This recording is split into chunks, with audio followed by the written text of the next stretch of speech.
Full Moon sale காலை 9 மணியிலிருந்து இரவு 12 மணி வரை ஜூலை 29 ஒரு நாள் மட்டும். இதையாவது வாங்கிக்கோங்க, எனக்காக, என் சந்தோஷத்துக்காக.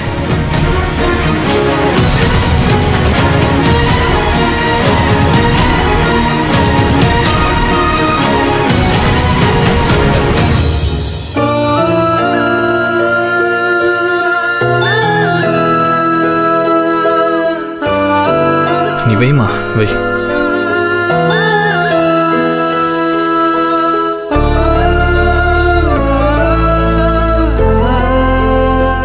சரி அம்மா, நான் கிளம்புறேம்மா. வாங்க, பஸ் ஸ்டாண்ட் வரைக்கும் உங்க கூட வரேன்.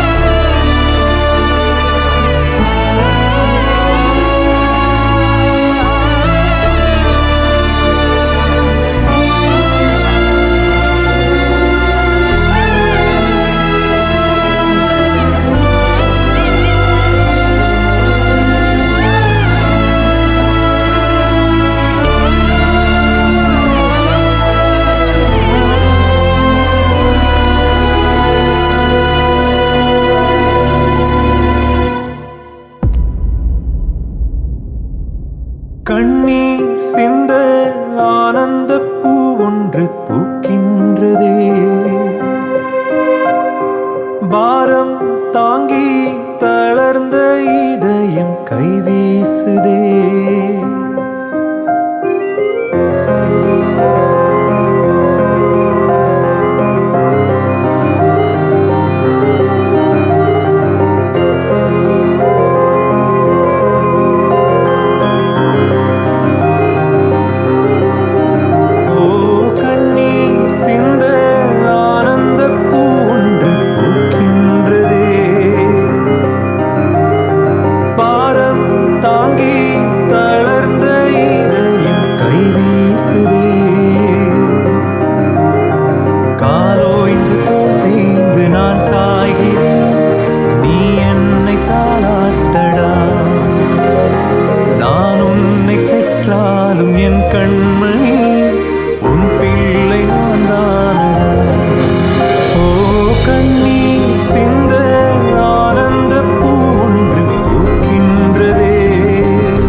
கதிர் சார், இப்போ எதுக்கு இப்படி இருக்கீங்க சார்? பிச்சைக்கார குடும்பம் சார் அவ குடும்பம்.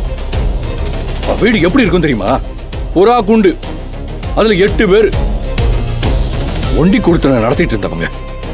இன்னைக்கு வந்து பகட்டா 10 லட்சம் கொடுத்துட்டு போறானா என்ன சார்? அவங்க பொண்ணுக்கு பண்ணணும்னு பண்ணிருக்காங்களோ என்னமோ. இல்ல இல்ல சார், அப்படியெல்லாம் அந்த நாச்சியப்பன் குடும்பத்தை பத்தி நினைக்காதீங்க. சரி, அப்படியே மகளுக்கு கொடுக்கறதா இருந்தா என்ன செஞ்சிருக்கணும்? மாடியில காதோட காதா வச்சல கொடுத்துருக்கணும். அதை விட்டுட்டு நடு கூடத்துல வந்து நின்றுக்கிட்டு அண்ணன் முன்னாடி வச்சு கொடுக்குறானா? அதுல என்ன இருக்குன்னு உங்களுக்கு புரியல? நக்கல் பண்ணிட்டு போறானே. சரிங்க, நம்ம எதுவுமே செய்யலையா. அந்த காவாளி புருஷன் பொண்டாட்டிக்கு அவங்க சீரி செஞ்சு கிழிக்கிறாங்களாம்.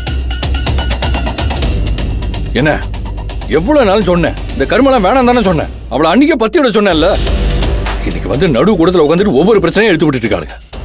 சார் சார், நீங்க மேலோட்டமா யோசிக்கிறீங்களே தவிர்த்து ரூட் காஸ் என்னன்னு நீங்க யோசிக்க மாட்டேங்கிறீங்க. இதெல்லாம் எதுக்கு தெரியுமா நடக்குது? சக்தியை மொத்தமா உங்ககிட்ட இருந்து டிட்டாச் பண்ணணும். அவனை வச்சே உங்களை ஏதாச்சும் பண்ணணும். அதுக்காக ஜரணி போடுற பிளான் தான் சார் இது. சார், நீங்க அம்மா கிட்ட பேசுறப்போ சக்திக்கு என்னென்னமோ செய்யறேன்னு சொன்னீங்கல்ல, அதுக்கு போட்டியா அவங்க அம்மாவை கூப்பிட்டு வந்து காசு கொடுக்க வைக்கிறா. சார் பயங்கர கால்குலேட்டிவாக ப்ளே பண்ணிருக்காங்க சார். அவள் குரூவல்னு எனக்கு தெரியும், ஆனால் இந்த அளவுக்கு போவான்னு நான் எதிர்பார்க்கல. அவ போயிட்டா நான் பார்த்துட்டு சும்மா இருப்பேன்னு நினச்சிக்கல, கதையே முடிச்சிட மாட்டேன். கதிர்